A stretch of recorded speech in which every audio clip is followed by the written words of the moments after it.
आता कोणता हातात आला तो मी घेतलेला आहे पीस. ठीक आहे. तर इथं आपल्याला वाढवायचे हे 2 पार्ट. आता कसे ठेवायचे बघा. जो काखेकडचा भाग आहे बघा, हा काखेकडचा भाग आहे आणि हा आहे कमरेकडचा भाग. तर कमरेकडच्या ठिकाणी आपला 2 इंचाचा टक्स, जो की आपण 2 इंचाचा टक्स इथं केला होता, तसाच इकडे 2 इंचाचा आपला एक्स्ट्रा भाग वाढवायचा आहे. व्यवस्थित बरोबर टेपनी वाढवायचा, अंदाजे वाढवायचा नाही, टेपनी वाढवायचा. तर 2 इंच इथं मी मोजून घेतलं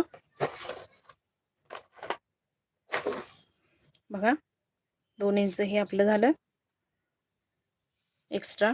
आणि बाकीचा आहे तसा आकार सेम तुम्ही ड्रॉ करून घ्यायचा. इकडे ठेवू काय बघा, आहे तसा सेम ड्रॉ करून घ्यायचा.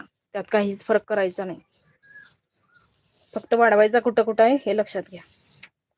हा आपला झाला आकार. आणि इथं 2 इंच